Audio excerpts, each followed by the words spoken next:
Prezados irmãos, louvado seja nosso Senhor Jesus Cristo. Para sempre seja louvado, e nossa Mãe Maria Santíssima. Hoje, 25º domingo do tempo comum, ano C, a liturgia nos fala sobre o uso do dinheiro. O profeta Amós, primeira leitura, condena os comerciantes que observam o repouso do sábado, observam o repouso da lua nova, mas estão ansiosos para esses dias passarem logo, para que eles possam dar pronta saída ao trigo, diminuir medidas e aumentar pesos, adulterar balanças, dominar os pobres com dinheiro, dominar os humildes com um par de sandálias e pôr à venda o refúgio do trigo. São comerciantes ambiciosos que não hesitam em fraudar para vender. Por causa da soberba de Jacó, jurou o Senhor, nunca mais esquecerei o que eles fizeram. É assim que, por meio do profeta Amós, Deus fala com violência contra os avarentos que exploram os humildes. A segunda leitura é um trecho da primeira carta a Timóteo. Timóteo era bispo de Éfeso. São Paulo diz que ele quer que todos rezem, que os homens façam oração erguendo as mãos santas, sem ira e sem discussões. Mas há alguém pelo qual se deve rezar com predileção. São as autoridades, aqueles que têm poder e que governam, os que ocupam altos cargos. Por que devemos rezar por eles? Para que eles possam governar bem e levemos uma vida tranquila, serena, com toda piedade e dignidade. São Paulo reconhece a autoridade civil, a autoridade terrena, assim como Jesus reconhecia a autoridade de César e não negou a autoridade de Pilatos. Isto é bom e agradável a Deus, nosso Senhor. Ele quer que todos os homens sejam salvos. É uma afirmação importante. Ninguém está excluído da salvação por vontade de Deus, mas só por vontade própria. E cheguem ao conhecimento da verdade. A salvação se dá conhecendo a verdade e pondo-a em prática. Por isso é tão necessário ensinar a verdade. E esta é a missão do catequista. Os que tiverem ensinado os outros, os que tiverem guiado os pequenos no caminho da justiça, brilharão como estrelas no céu. Esta é uma glória que o Senhor promete àqueles que ensinam os ignorantes. Como é importante uma boa catequese. Há um só Deus, um só mediador entre Deus e os homens, o homem Cristo Jesus. Jesus, por ser homem e não apenas Deus, fez a ponte entre nós e o Pai. Ele é um com o Pai porque ele é Deus, mas ele é um de nós porque ele é homem. Então ele é o perfeito mediador.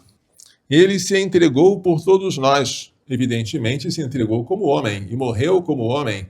Sofreu como homem, porque como Deus não podia sofrer nem morrer, ele se entregou em resgate por nós. O resgate é a compra de um escravo, e nós estávamos escravos do pecado. Ele nos libertou através de um pagamento que foi a sua vida, o seu sangue derramado na cruz. E isso é preciso que as nações conheçam. Existe um só Deus, os outros deuses são falsos. Existe um só mediador entre este Deus e os homens, que é o homem Jesus Cristo, segunda pessoa da Santíssima Trindade. Ele morreu por todos, ele se entregou em resgate por todos. E é para isso que São Paulo foi designado pregador e apóstolo dos gentios, para conduzir os gentios à fé e à verdade. Oração. Todos devem orar. Conhecimento da verdade. Todos devem buscar a verdade e quem já adquiriu deve transmiti-la aos outros. Salvação. Deus quer que todos sejam salvos. O Evangelho traz a parábola do administrador desonesto.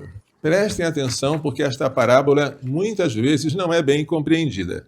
Havia um homem rico que tinha um administrador. Só que esse administrador foi denunciado, foi acusado de esbanjar os seus bens.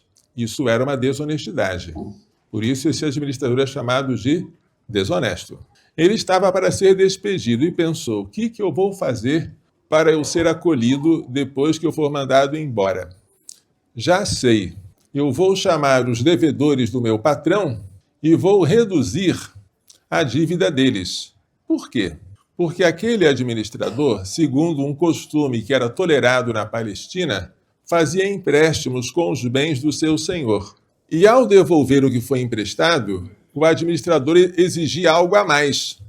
Então ele disse para si mesmo: eu vou renunciar este algo a mais. Ele chamou um dos devedores e perguntou: quanto deves ao meu patrão? 100 barris de óleo. Não era não. Ele devia só 50. Mas o administrador iria ficar com os outros 50. Que foi que ele fez? Depressa, pega a tua conta, senta e escreve 50. Então ele renunciou aos 50 que ele iria ganhar. Cobrou só os 50 que de fato ele devia. E tu, quanto deves? Eu devo 100 medidas de trigo. Não é verdade, ele devia só 80. Mas o administrador ia ficar com 20. Depressa, senta e escreve na sua conta 80. O que foi que esse administrador fez? Renunciou ao seu lucro, que na verdade é uma coisa boa. Foi uma manobra hábil para ele ganhar a amizade dos devedores do seu patrão.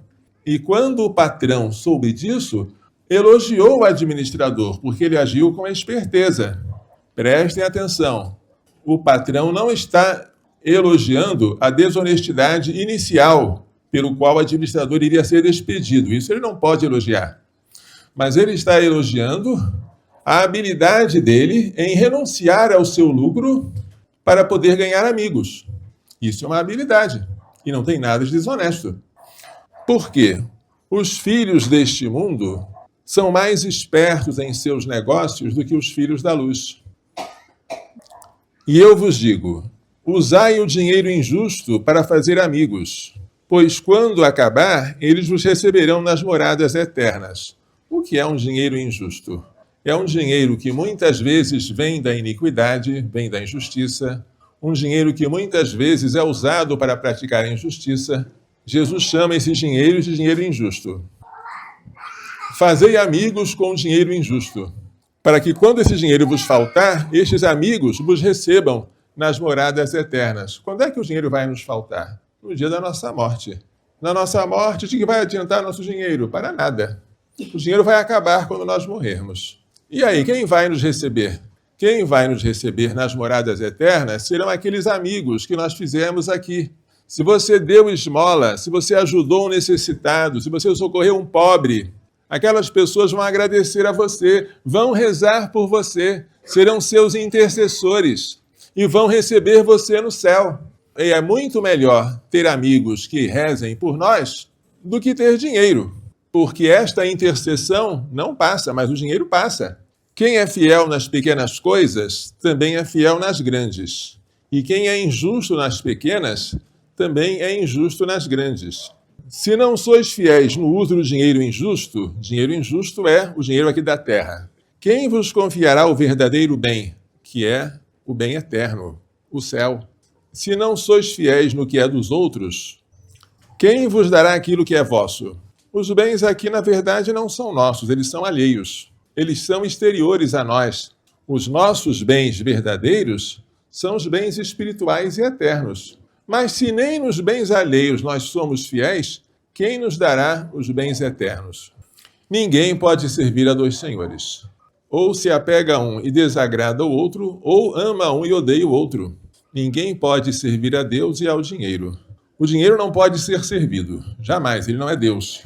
Mas ele pode ser usado, e ele pode ser bem usado, ele pode ser usado com habilidade para a salvação das almas e a glorificação de Deus. Vamos supor que você tenha ganhado muito dinheiro e não saiba o que fazer com ele. Um bom investimento espiritual é socorrer alguém. Use esse dinheiro para construir uma coisa que vai ajudar muita gente. As pessoas que forem ajudadas sempre vão se lembrar de você que deu esse dinheiro para a construção. Sempre vão rezar por você.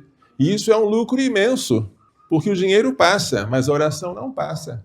Ser habilidoso, ser esperto, é uma coisa que nós precisamos aprender. São João Bosco chamava os jovens para espetáculos de mágica e para diversões. Mas isso era uma habilidade, porque depois que os jovens já haviam sido fisgados, ele então aproveitava a ocasião para falar de Deus para eles. Isso é uma habilidade. A catequista que dá balinha para atrair as crianças, e quando as crianças vêm, ela então convida as crianças a rezar, a ouvir uma lição, está agindo com esperteza. A balinha passa, mas a catequese não passa. A verdade transmitida fica para sempre. Assim, a gente precisa aprender a fazer bom uso dos bens que passam. A esmola passa. Você vai morrer e a pessoa que recebeu esmola também vai desaparecer. Mas o amor com que você deu essa esmola permanece para sempre. É assim que o Senhor quer que nós façamos. Nem todos são chamados a viver com o voto de pobreza que vivem os religiosos, mas todos são chamados a ter um desapego dos bens, de modo a usar deles para a necessidade do próximo e para a maior glória de Deus. Uma outra parábola que nós ouvimos em outro domingo censurava um homem rico que queria aumentar os seus celeiros para guardar a sua colheita de trigo, mas não tinha feito bom uso da sua riqueza. Aquele homem iria morrer naquela noite, e os bens que ele acumulou, para quem ficariam? E a parábola termina assim: assim acontece com aquele que acumula riquezas para si e não é rico para Deus. Nós devemos buscar as riquezas eternas, os tesouros do alto, que a ferrugem e a traça não corroem, que os ladrões não cavam nem roubam, porque onde está o nosso tesouro, lá está o nosso coração. E toda vez na Santa Missa, o padre diz, corações ao alto, e o povo responde, o nosso coração está em Deus. É lá que está o nosso tesouro. Que Maria Santíssima e seu castíssimo esposo São José nos façam compreender e praticar tais lições. Louvado seja nosso Senhor Jesus Cristo. Para sempre seja louvado, e nossa Mãe Maria Santíssima.